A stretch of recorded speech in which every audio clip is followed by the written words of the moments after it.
went through every milestone together, from our first steps to getting married. It's only natural for us to want to have kids together. Nicole, you just delivered an 8-pound baby girl. Congratulations. Yeah. Charlie's Elizabeth Kelly, but I call her Charlie. Jacqueline just gave birth to her baby girl, Chanel Elizabeth. Hey, girls. Look at that. Everyone, a warm welcome to baby Avery.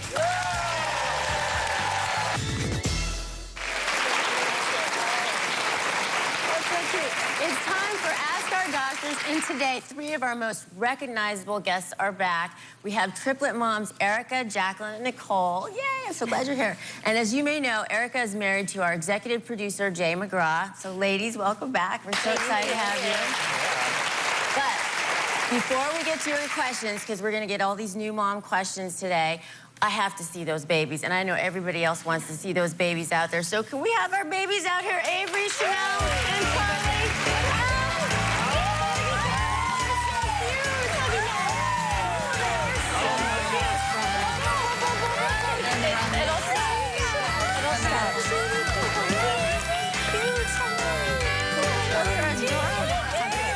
Did they go out? Are they moving?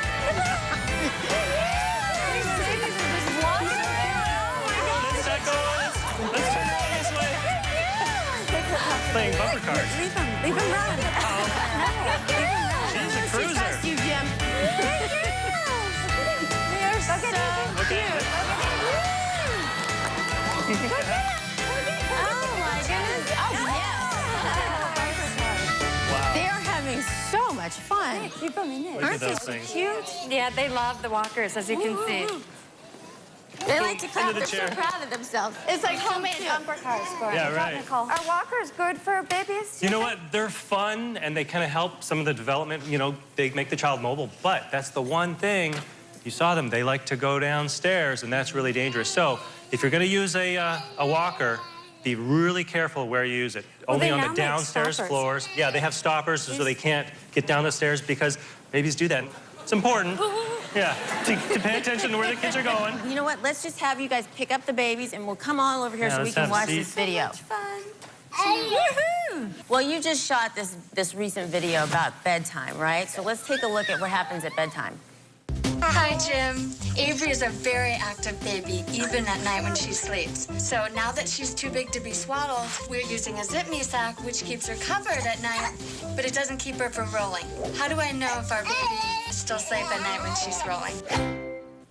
Oh, my God. Oh, yeah, that's a common question. Yeah. You know, blankets and swaddling and rolling and all that. Tell you what, why don't we go pretend we're going to put Avery down for a nap? Perfect. Okay, come on, let's go to the crib.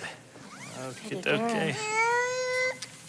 So as you can see, I keep Avery in the triplet paisley zip-me sack every single night, and it keeps her covered and warm, but it doesn't keep her from rolling. Swaddling is great for younger babies because it kind of helps them feel secure and helps them sleep longer. But once they get old enough to be able to roll over, it actually becomes more dangerous. Than I thought.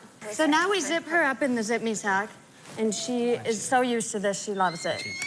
Turn her around a little bit. Let's just, Turn her. yeah. Let's go feet down this way. All right. All right, now that she's in her zip-me sack, we'll show we you go. what she does at night. She doesn't last at all on her back. Like, she's right. just rolling instantly.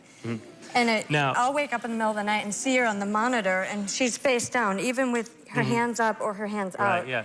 But she's old enough that she'll be able to lift her head if she's having a problem. Now, what you're using here, since you got away from the swaddling, is the zip-me sack. And this is a great thing because she's not old enough yet for the big blankets because she can pull those over her head, and that would be dangerous too.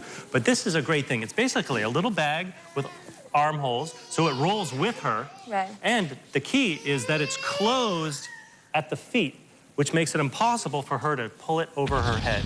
So she feels nice and secure, she feels warm, yet it's nice and safe. And I've noticed personally that when she does roll, it doesn't twist. Like if I try to use a blanket, it's around her head, it's around her feet, it's off of We her. don't want to do that until they're older. This is, you can see, it rolls with her, and it stays nice and So safe. you're telling me the zip-me sack is going to keep her safe at night? I sure am. And it's going to keep her warm. Okay. You know, it's great. And I think it's a great, I wish they made these things for big people. Oh, I Can you know. guys make one for My A big husband guy says, like me? Jay says that all the time. God, Yeah. I wish they made one of these for my size. Do you want to get her out? Yeah, sure. Okay. Hi there. So just to let everybody know that this is the triplets paisley design of the Zip Me sack, and those are now available at Nordstrom.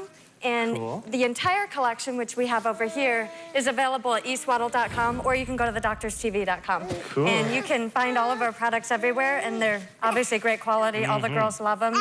And the design is co-designed with Swaddle Designs. So Cool. we're so excited. Everybody's going to love them. Oh, Yeah. I think they're great too. And it's because they are so cool, everybody in the audience is going to get to go home with the Zip Me sack.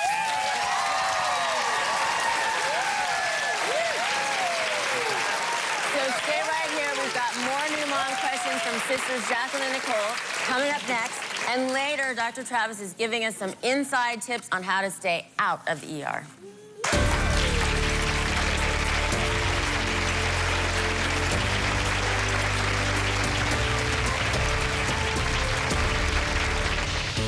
Going from breastfeeding, and I'm now starting with solid foods, how much is enough for her to eat? I mean, sometimes she'll eat and eat and eat, and I wonder how her little tummy can hold it all. And later, We are a level 1 trauma center. We see close to 60,000 patients a year in our emergency department. We're one of the busier emergency departments around. This is a level 1 trauma. Sometimes they come in pretty quickly with little notice, so that's what we're going to be doing right now.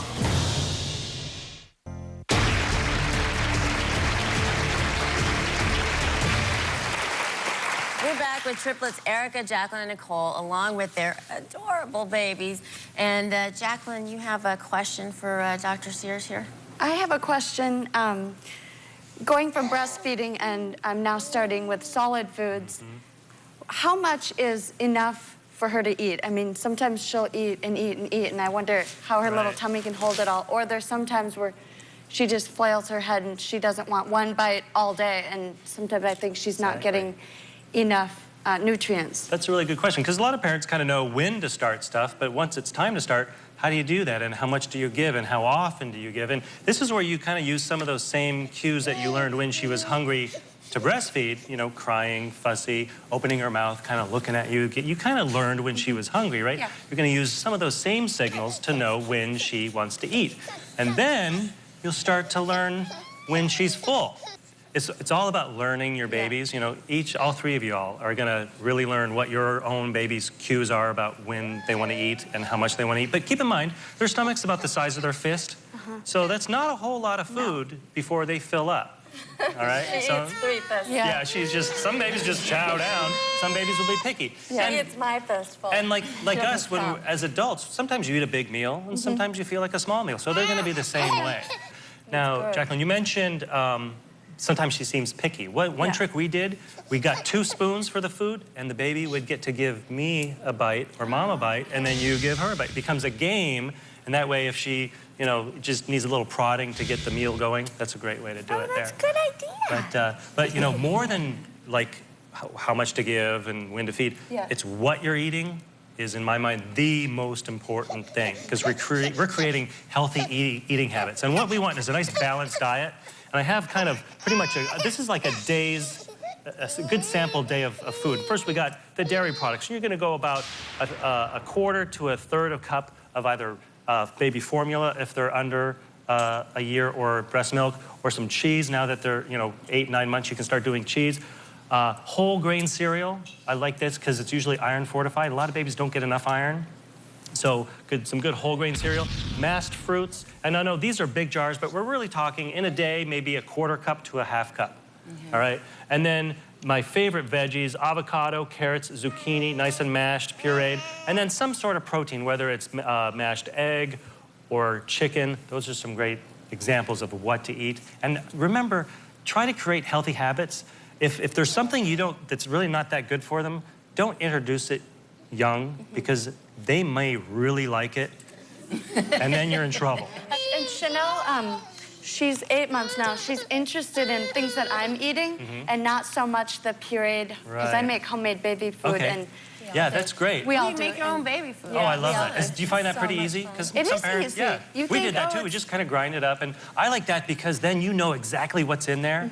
You know, if it's a banana, that's the one ingredient, banana or avocado. You're or surprised something. though how far a banana, an apple, a pear will really Oh, yeah, go. It's like, sure. oh wow, we have a freezer full of baby food. All right. Now we need to hear from this mommy.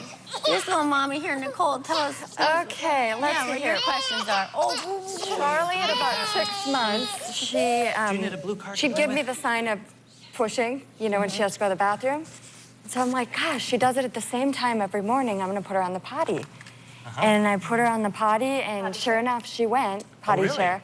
She went to the bathroom and potty, and Hey, all right. I'm like, That's wow. So we great. kind of sang and did a potty party, and Cool. she thought it was great. And she's like, oh, I'm all done, and tried to stand up. And so I'm like, okay, I'm going to do this again. Yeah. So it's been 4 months, and we do it a couple times what's a a day. potty party? Oh, we sing and say, it's a potty party. Mm-hmm.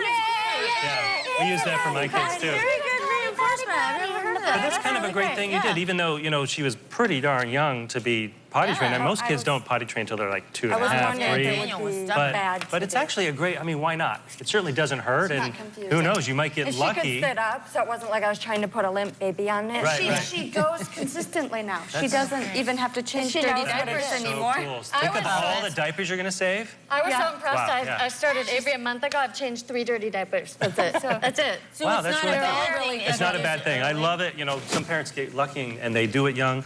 Some parents struggle and they're, Yeah. you know, 2 and a half, 3. But some of the signs to watch for when the babies are kind of aware of what's in their diaper, you know, when it's full or wet or dirty, they kind of get that look and they know they're pulling at it or they stop Yeah, playing. she hated When they get dirty aware, when they're diapers. aware of what you're doing on the potty, they like to watch you do it. Yeah. Oh, wow. You know, and if they're staying dry and clean for a couple hours at a time, that usually means they have the body control to maybe start potty training. And another thing, if they're interested in putting things in containers, whether it's blocks in a box or sand in a bucket, they're going to probably be interested in putting pee-pee and poo-poo in the potty too. Oh, that's great. Well, thank you so much, ladies. This has been really great, again. And thank you, Avery and Charlie and Chanel. Thank you so much. Oh, my God. Oh, no, this has been great information, and thanks to our mommies here, and also thanks to our grandmas, and Robin and Danita. Coming up, Dr. Travis will tell you how to stay out of the ER when he gives us an inside look at one of his recent shifts.